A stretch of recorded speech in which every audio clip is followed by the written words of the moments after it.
Kita bukan benci ente, Bib. Bukan benci, cuma ente salah. Ente bukan turunan Nabi, jangan ngaku-ngaku turunan Nabi lagi. Ayo kita, nggak apa-apa kamu bukan orang sini, haplog grupnya beda dengan kita juga. Kita anggap saudara di Indonesia. Tapi jangan bodohin anak-anak Nusantara, jangan ngaku-ngaku cucu Nabi, minta-minta duit, keliling-keliling dawir. Kalau kiai gila, katanya tidak mulia lagi. Tapi kalau kabaib, dia gila, tetap dia mulia. Kenapa? Karena di dalam dirinya ada darah Rasulullah. Dulu tuh, nggak laku lagi, Beb. Jangan ngomong-ngomong gitu lagi. Nanti diketawain orang Banjarnegara. Nanti diketawain orang Purbalingga, nanti diketawain anak-anak Nusantara. Anak Nusantara hari ini sudah tahu ente bukan turunan Nabi. Kalau ente ngomong dengan ilmu kita terima, tapi kalau ente ngomong lagi dengan doktrin-doktrin, tidak ada lagi tempat bagimu. Karena bangsa Indonesia hari ini sudah cerdas, sudah mempunyai pencerahan.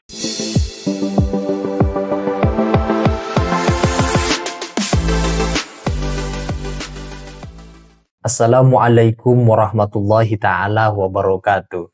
Berulang kali di setiap ceramahnya, Kiai Haji Imaduddin selalu mengutarakan penuh semangat kalau beliau tidak membenci personal pribadi habaib sebagai sesama manusia dan sesama muslim. Akan tetapi yang ditolak itu adalah nasab habaib Alawi yang mengaku sebagai cucu Nabi. Kiai Imad juga menegaskan kalau sekarang ini tidak berlaku lagi pengakuan habaib sebagai cucu Nabi. Kalau mereka tampil di media sosial, di panggung-panggung bersama masyarakat, kalau mengaku sebagai cucu Nabi itu tidak berlaku lagi katanya. Meskipun mereka menyampaikannya pun di mimbar-mimbar pengajian, masyarakat Nusantara sudah cerdas, sudah sadar atas kebohongan klan Ba'alawi yang mengaku sebagai dzurriyyah Nabi. Ada doktrin yang disebarluaskan oleh oknum Habib, katanya kalau ada Habib gila, dia masih layak untuk dihormati dan menjadi wali yang mulia. Doktrin semacam ini, kata Kiai Imad, tidak berlaku lagi untuk disampaikan kepada umat karena masyarakat sudah cerdas-cerdas semua dan tidak lagi mempercayai mereka yang mengaku sebagai cucu Nabi. Masyarakat sudah tidak percaya 100%. Nah, selengkapnya teman-teman, mari kita simak ceramah dari Kiai Haji Imaduddin dalam video berikut ini. Kenapa sekarang saya menggunakan salah satu pendapat dari orang Barat? Karena pendukung mereka namanya Rumel Abbas sekarang menggunakan orang Barat, menggunakan kiai dari Mesir. Saya bantah, Syekh Ali Jum'ah tidak bisa jawab, itu orang Mesir. Orang Iran namanya Mahdi Rojai bikin video bahwa dia mendukung Ba'alawi sebagai cucu Nabi. Saya bantah, tidak berani jawab, tidak berani diskusi dari Iran. Ulama Iran tidak berani melawan ulama dari Jawa, Indonesia. Ulama Mesir tidak berani melawan ulama Jawa, Indonesia. Ulama Yaman tidak berani melawan orang Jawa, Indonesia. Siapa di dunia ini yang mau bela Ba'alawi, silahkan daftarkan diri untuk melawan ulama dari Indonesia, putra Nusantara asli. Gak bakal ada yang berani. Kenapa tidak ada yang berani? Gak ada dalilnya. Kenapa tidak ada dalilnya? Ya memang palsu. Kenapa palsu? Ya memang bukan turunan Nabi Muhammad. Kalau bukan turunan Nabi Muhammad, turunan Nabi siapa? Nabi Adam. Sama sama saya, sama sama kiai, sama sama polisi, turunan Nabi Adam semua. Ya udah, kita udah, kata saya, kita bukan benci ente, Bib. Bukan benci, cuma ente salah. Ente bukan turunan Nabi, jangan ngaku-ngaku turunan Nabi lagi. Ayo kita, nggak apa-apa kamu bukan orang sini, haplog grupnya beda dengan kita juga. Kita anggap saudara di Indonesia. Tapi jangan bodohin anak-anak Nusantara. Jangan ngaku-ngaku cucu Nabi, minta-minta duit, keliling-keliling dawir. Jangan minta-minta duit sama pengusaha untuk membangun sesuatu, membangun pondok dan lain sebagainya, padahal buat beli mobil. Udah sadar bahwa ente bukan cucu Nabi, nggak ada dalam kitab nasab, nggak ada di dalam kitab sejarah. Tes DNA-nya orang Kaukasus, haplogrupnya G. Haplogrup G itu orang Kaukasus, sekarang yang banyak itu di daerah Turki, orang India di daerah Pakistan yang berbatasan dengan Afghanistan, suku Kalas. Ini Ba'lawi ini miripnya dengan orang suku Kalas di India, daratan India. Sekarang masuk ke Pakistan. Makanya wajahnya mirip wajah India. Dan siapa namanya itu? Reporter dari Ba'lawi perempuan, Najwa Shihab, itu telah dites DNA 48% DNA-nya orang India. DNA-nya Najwa Shihab itu silahkan lihat di Google, 48% orang India. Saya cari orang India yang garis lakinya itu haplogrup G, itu suku apa? Suku Kalas yang ada di India dan suku Paswan yang ada di India. Mereka mempunyai keunikan tersendiri. Jadi haplogrup G ini punya satu keunikan. Dulu ketika mereka masuk agama Yahudi di abad 10 Masehi, mereka mengaku keturunan Nabi Ishak yang ke-13. Ketika mereka ada di India, di Kalas, di dataran Pakistan sekarang, mereka mengaku keturunan Alexander Agung. Ketika ada di India beragama Hindu, mereka di suku Paswan mengaku sebagai keturunan daripada Dursusana. Ketika di Islam di Indonesia dan di Yaman, mereka mengaku sebagai keturunan baginda Nabi besar Muhammad sallallahu alaihi wasallam. Kayaknya haplogrup G ini kalau dia agama Kristen ngaku sebagai anaknya Yesus Kristus. Untung Nabi Isa nggak punya istri, nggak punya anak. Kalau Nabi Isa itu diriwayatkan punya anak, mereka banyak yang akan masuk Kristen mengaku sebagai keturunan Yesus Kristus. Sayangnya Yesus nggak punya anak. Di Indonesia mereka nyangkol-nyangkol juga kepada pahlawan-pahlawan Indonesia.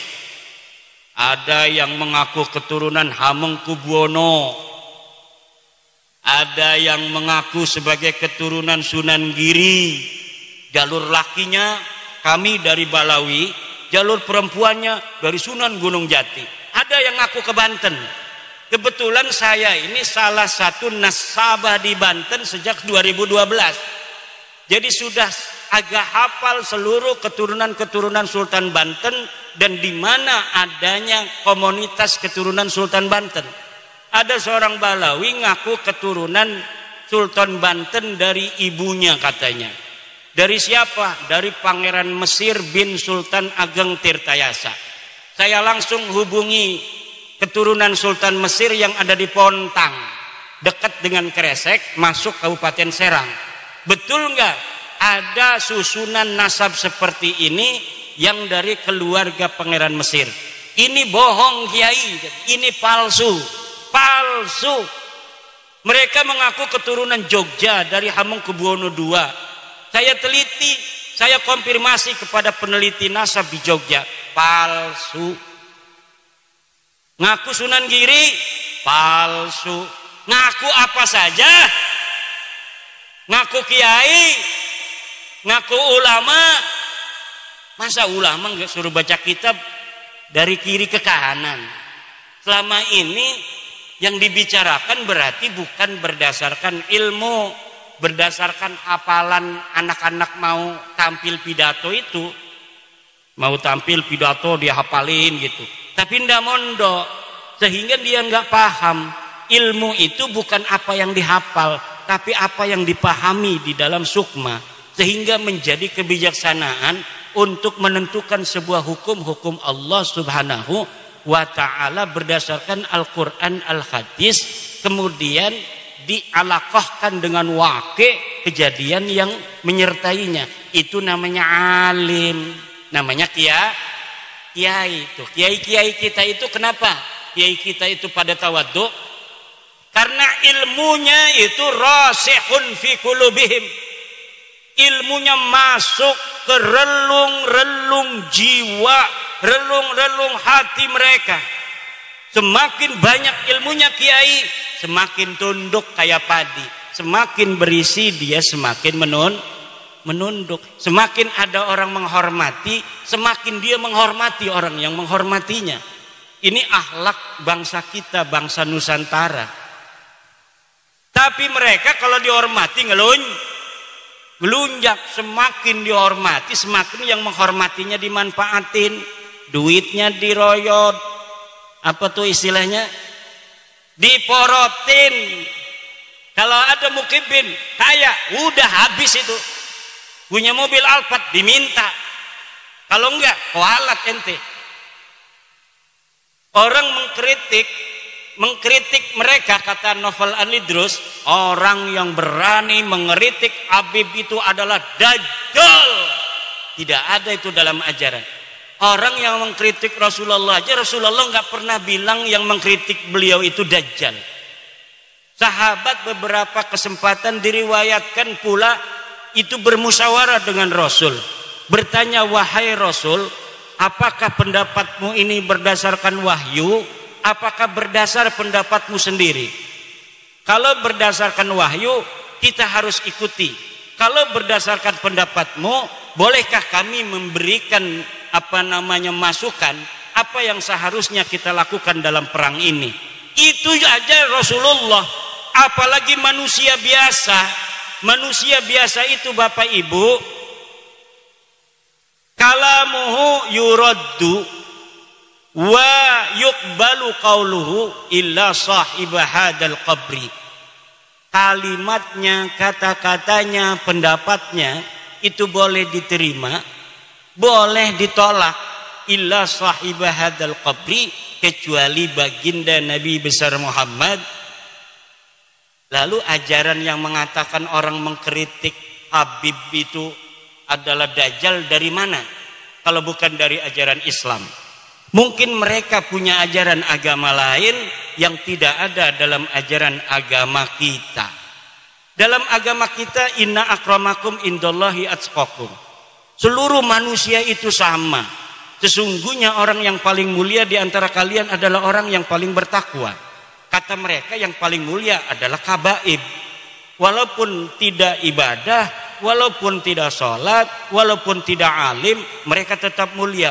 Karena kemuliaan mereka adalah zat. Sedangkan orang alim, kiai, polisi, presiden, itu sifat kemuliaannya. Kalau dia sudah tidak jadi presiden, dia tidak mulia lagi. Kalau kiai gila, katanya tidak mulia lagi. Tapi kalau kabaib, dia gila, tetap dia mulia. Kenapa? Karena di dalam dirinya ada darah Rasulullah. Dulu tuh nggak laku lagi, Beb. Jangan ngomong-ngomong gitu lagi. Nanti diketawain orang Banjarnegara.